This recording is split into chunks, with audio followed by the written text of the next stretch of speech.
What's up guys, Chris here, and welcome to Grinding Up Part 14. I think this is the end of week number 2, and we are over a third of the way, to 10-0 from the start of 5-0, which is good, so we're well on track. I got a lot of comments that, a lot of you really liked it, that I started that video last week with a big hand, with a nice hand, that was interesting.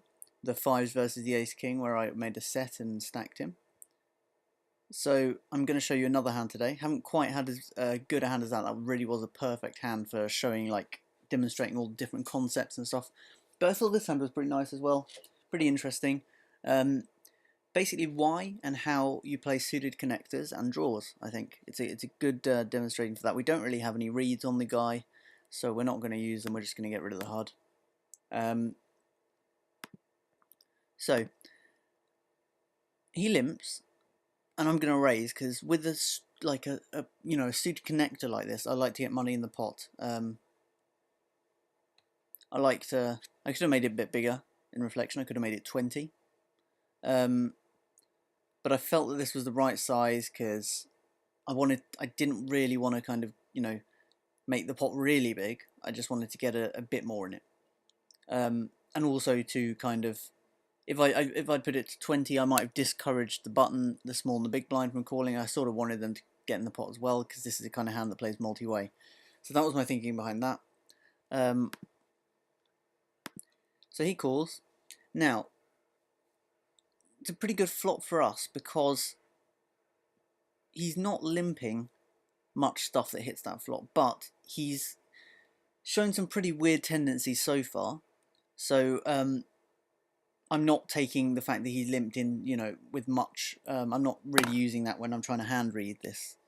I'm basically thinking he could have pretty much any kind of relatively okay hand here, because he's quite loose. And because I don't think he's going to fold, I think he's one of those guys who likes to call a lot. I'm not going to go for the raising thing with the draw, because I just don't think I've got much fold equity. But I feel like we could win his entire stack if he even has like a pair of queens or a pair of kings, because he's that kind of guy. So I really wanted to get in the pot with him, which is why I possibly made it a bit 15 cents as well, and why I raised him, because I wanted to get in the pot with him, because I felt like he'd pay me off if I hit my hand. So we call this naturally with the flush draw, and not a bad card at all. We hit our flush, and at this point I think, okay, he's bet pot twice in a row, and I think he's got a big hand. So I'm putting on a hand like some people limp ace king, that sort of thing, because they want action. So I'm putting on like ace king maybe, or like a king 2, king 7, king, something like that, some kind of king, weak king that might have made a 2 pair, or maybe a small set like 2s or 7s. Basically, I'm thinking he could have quite a lot of stuff that will pay me off here if I raise. So I make it a quite small raise. You could argue for me just shoving there, but I wasn't sure he's going to call that with something like king 8, king 9. I wasn't sure he was going to call it there. Whereas I think he calls this smaller raise. And yeah, fine river. And he just jams the rest in. At this point, I think he's got something good, obviously. It's quite apparent he's got like an ace king, the king queen. Hopefully not a better flush. You might have some kind of like 7-9 or something as well, so we'll see. And he did indeed have king queen. So we won the entire stack there. I just thought that like shows why you want to get into pots with more recreational players. They're more likely to pay you off. Why you want to play suited connectors like 6-5, because you can hit a big monster hand and you can really get a lot of money out of that. And how you should play draws. So like the standard thing, you can raise draws a lot, but only if you think you got fold equity. Here I didn't think I could get him to fold on the flop, so I didn't raise, I just called.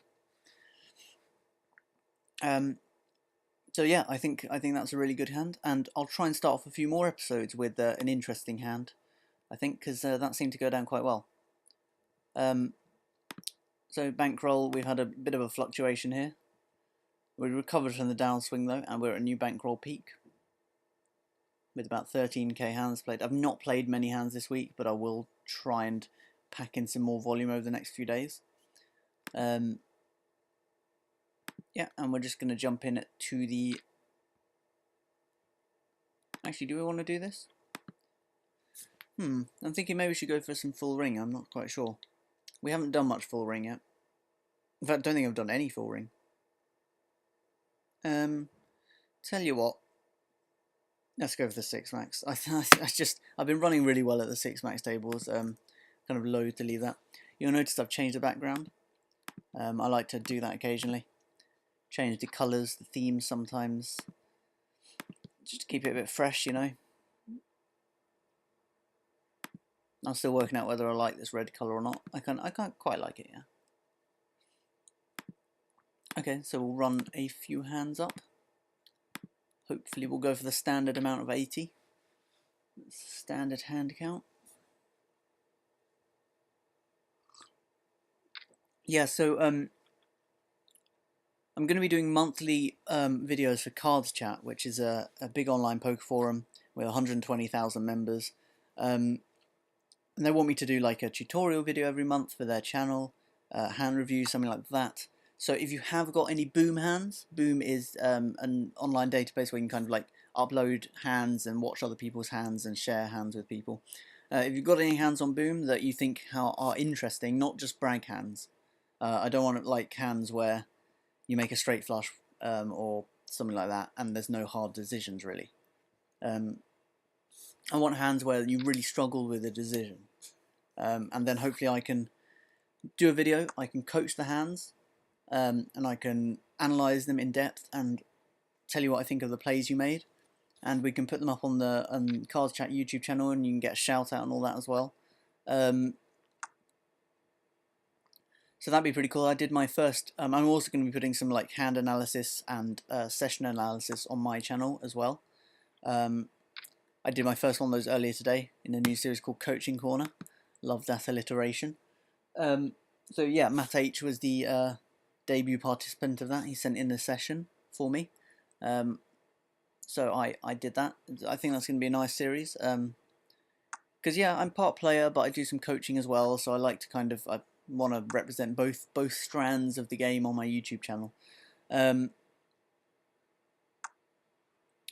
Yeah, that was the other thing I was going to say. We did actually make our first straight flusher of the challenge earlier today. Didn't really get paid much on it, unfortunately. But it was like a Jack High straight flush. So that was the best hand we have made in this series so far.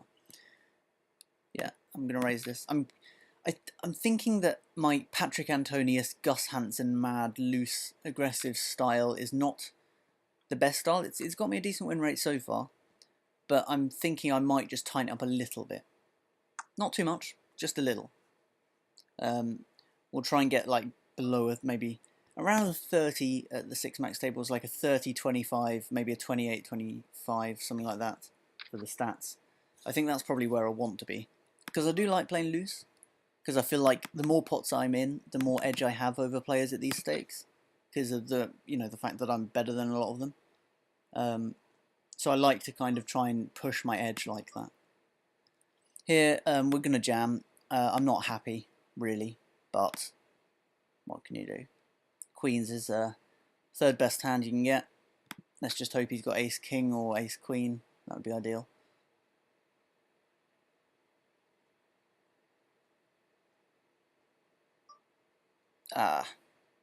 Oh, are we getting lucky? Wow. I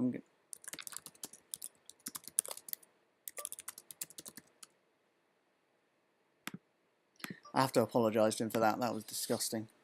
But it happens. Happens to us all.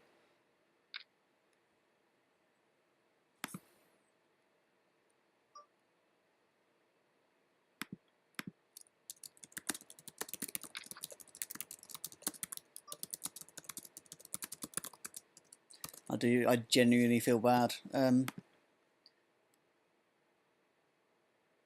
Yeah. Moment of silence. Okay, I'm lying. I don't feel too bad. I feel a little sorry for the guy. It's not nice to be sucked out on. but it's good for the challenge. So he can view that as a contribution to our challenge. Yeah, I don't know. It's a weird feeling. But you know, I expect to get sucked down sometimes. So I think overall we have been getting fairly lucky in this challenge so far. I think I've played well as well, but I think we have got lucky. Going to be honest. There's been a couple of times we've sucked out, not quite to that degree perhaps, but as I said, we've been consistently not getting sucked out on ourselves, which if you, I'm trying to think of how to explain this. Sort of like I should have been getting sucked out on more than I have based on probability. Like every time I get my money in as like a 75% or 80% favourite, I seem to win, which doesn't really seem fair. But I feel like I'm playing well as well. So yeah, I'm basically it's just like I feel like what goes around comes around. We'll start getting a bit of a rough patch at some point, I would expect. Obviously 15,000 hands is still quite a small sample. So yeah, you know. I think I keep debating whether I should be stacking off with queens pre at these stakes. I think most people I've talked to argue you should be stacking off with queens. But I just always seem to run into a better hand. I don't know why. And then when I get it in against ace king, I seem to lose the coin flip. That's the one time I've been getting unlucky, is with queens against ace king pre-flop. That's happened twice, and I think I lost both. Or maybe it only happened once, I'm not sure. Yeah, that's why I opened the HUD. At the end of this session, I am planning... Did I raise this? Can't even remember if I raised this. We're just going to bet. And I think I raised, so this might be a donk bet, an unintentional donk bet, I'm not sure. Did he limp and I raised? Is that what happened? I'm trying to c-bet here, but I might not actually have... We picked up a gut shot and an overcard. I think this is one of the rare spots where it might actually be quite good to bluff at this. Just because we got a gut shot, and if he had a queen, he'll now be thinking about the call because there's a king on board. And if he had a middle pair, he can't call this.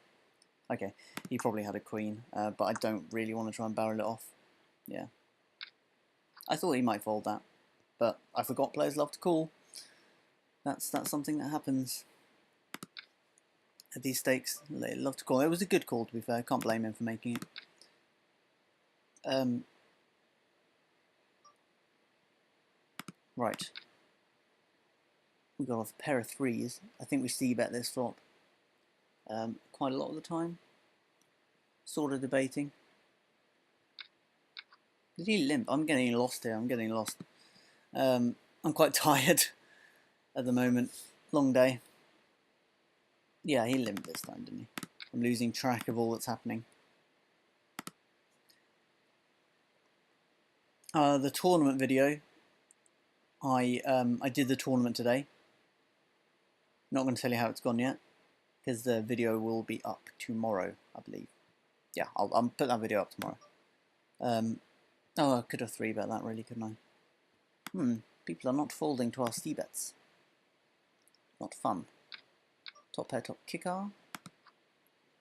Not bad. Bit weirded out by that.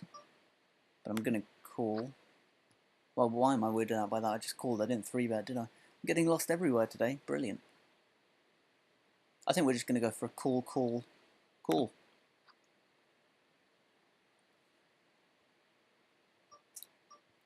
Can we get away from this river? I think we can value bet this river now.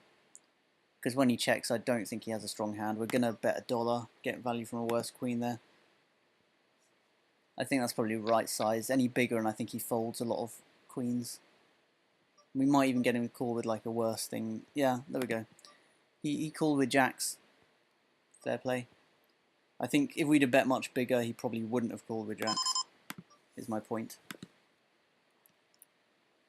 Got to know when to size the bets. I mean, river bets should usually be pretty big, because when you get up the stakes, people usually aren't folding on the river.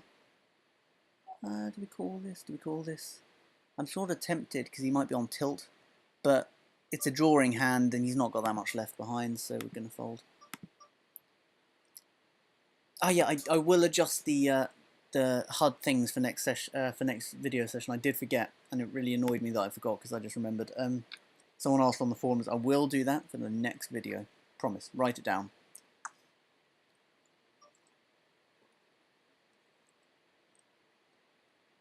Okay, written down. Written down. We'll do that. And also, I will show. I think the same guy asked for me to show all of the lines on the graph. I will do that at the end of this session. But bear in mind that the red line, the only line that matters for me is the profit line, and to a certain extent the all-in adjustment line. The red line doesn't matter at all for me. I mean, for most players, the red line is negative or break even. I mean, it's certainly you're not necessarily doing something wrong if it's a positive red line, but you're not doing anything wrong necessarily if it's a negative red line either. A lot of pros have the negative red lines, and I think I do as well. Just because most of your winnings with a standard-ish style will tend to come from, unless you attempt a lot of bluffs, most of your winnings will come from the green line, the showdown at these stakes, because oftentimes your bluffing is not great, and you want to be valuing, value betting a lot more.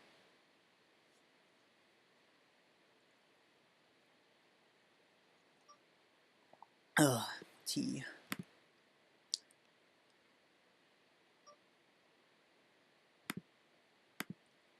So yeah, I'm playing a bit tighter here, aren't I? Not on this table because we just had a lot of good cards, but for sure on this table. I'm making an effort to play a bit tighter.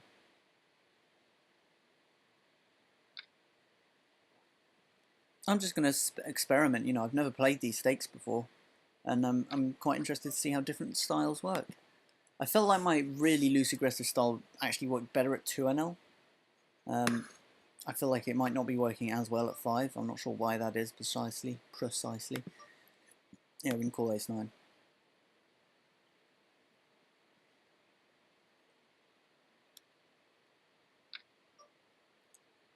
Although that's not a good flop for us. I'm going to give a bet here credit. We're going to limp behind a rare sight, but we will do it.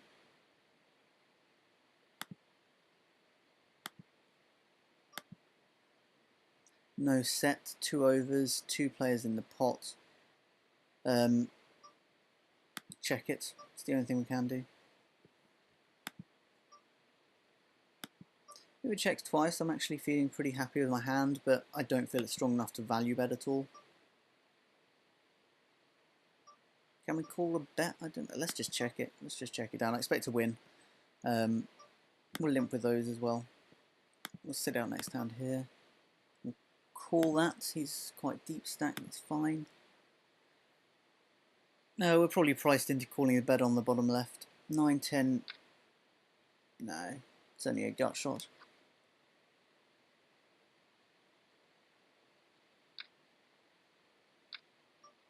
Okay, we're not priced in to call this though. That limp raise. Weird.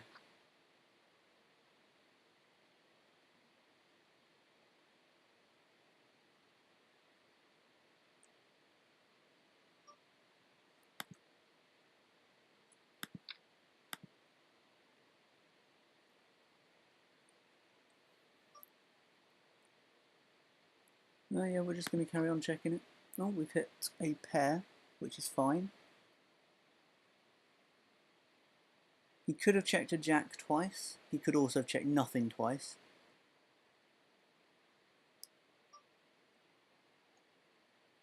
We can't get value from worse. We can't get value from anything worse.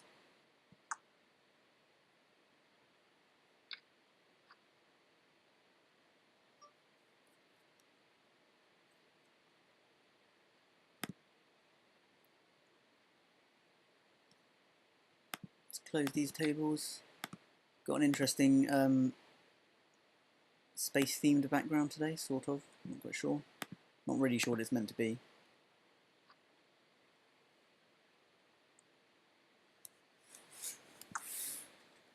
And we'll just do a couple more hands on these tables.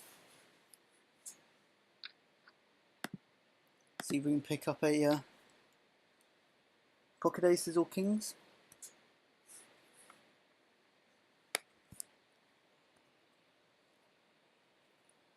I'm still incredulous that we caught that suck out of the with the queens and kings on camera. That was rough. But you know, it's going to happen about 20% of the time. Just because you've got kings versus queens doesn't mean you're always going to win the hand. I'm sure we'll have that at some point in the challenge, you know. Got no doubt. Got Einstein on this table. Apparently he does play poker. Last hand, pocket sevens. And 5-6 suited. Offsuit.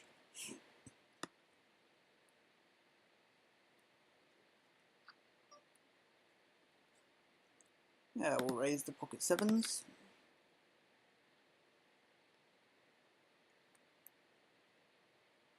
And we'll take it down.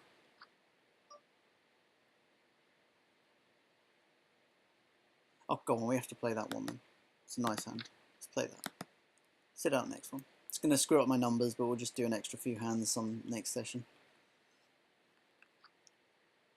Oh, come on. I made special effort to play this hand as well. And you're going to deal me a rubbish flop. That's not that bad, I suppose. It's hardly great, though.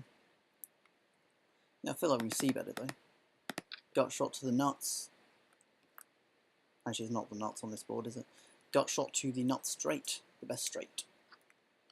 We picked up equity. We've got flush draw, straight draw. Thing is, I don't think he's folding anything here. That's the thing. Unless he's just called with a random underpair, perhaps. He could fold that. He could fold like 6s, 7s, 8s.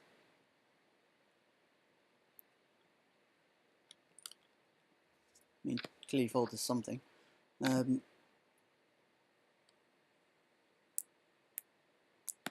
Alright, let's make up the numbers now. Let's do a few more hands.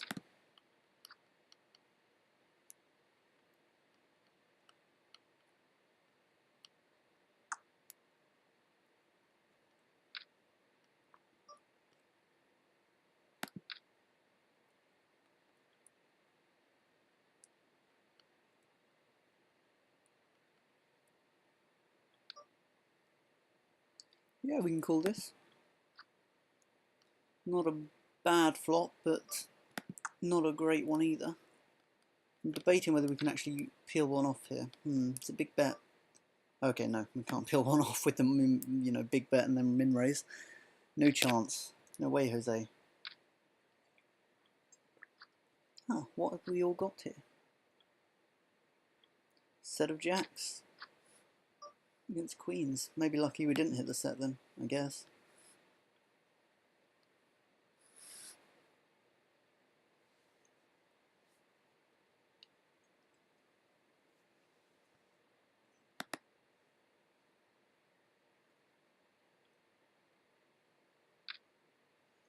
Yeah, I think we've done pretty well this session overall. I'd expect to be nearly a stack up. Not sure we were actually a stack up. Maybe $4, something like that. That suck out was unreal. You feel really good and really bad at the same time when that happens. Just because you know how nasty it is being on the other end of it.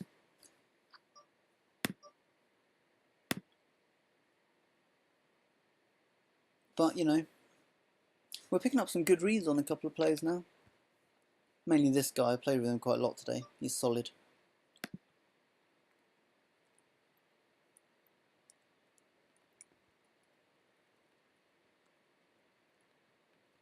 We have been so good with the cards at the moment, you know.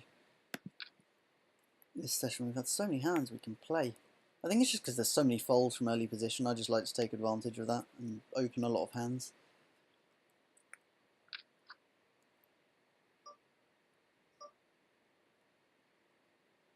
Okay, that's the last hand there, and we will actually raise that.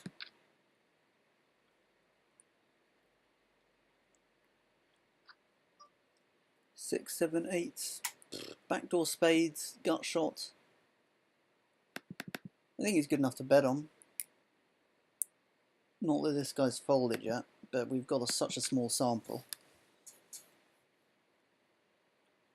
He did fold this time. Can't base it on a two-hand sample. Oh, it's lucky we did wait. Right, last hand.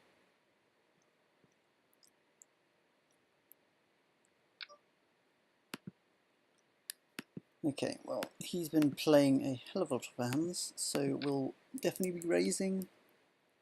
Again, stacking off. Maybe we'll get sucked out on this time.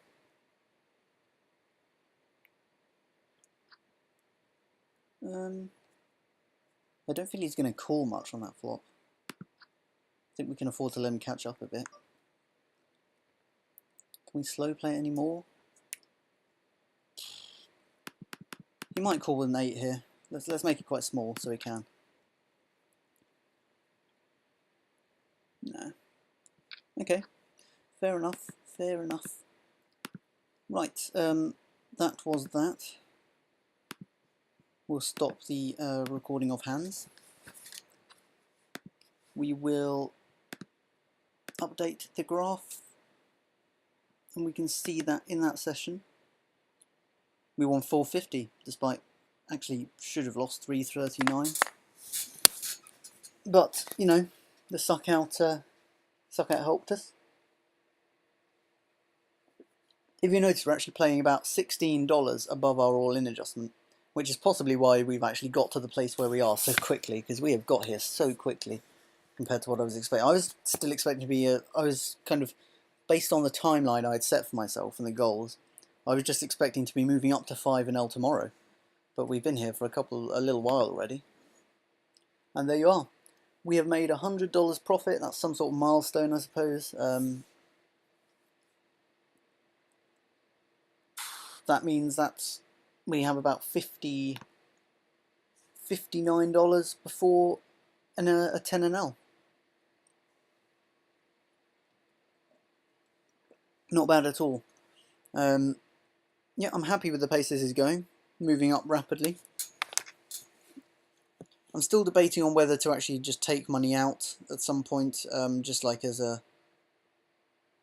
sort of to build up that live bankroll I want to do. But I feel like it would really set back the challenge if I did that, so I might just not take money out. We'll see. We will see. I might just like keep all the money in and grind the bankroll up, so to speak. I mean, there's no point me really taking any money out until it actually gets to the point where I can make decent money from this challenge, which would be up from 50-L, I guess, 50-L upwards. That Suckout, that's crazy, isn't it? I just know we're going to get that in the next few sessions. We're going to get it in kings against aces or something and come out with the bad side of it. But you know, when it happens, we won't get mad. We'll just deal with it. But yeah, thanks for watching. Be videos up tomorrow, 1, 2, 3, I don't know. There'll definitely be some. And let me know if you want to share some boom hands with me, because I would love to use some of them, or a session video. Either of those, great. Just let me know in the comments or on my thread on 2+2. Thank you very much for watching, and goodbye.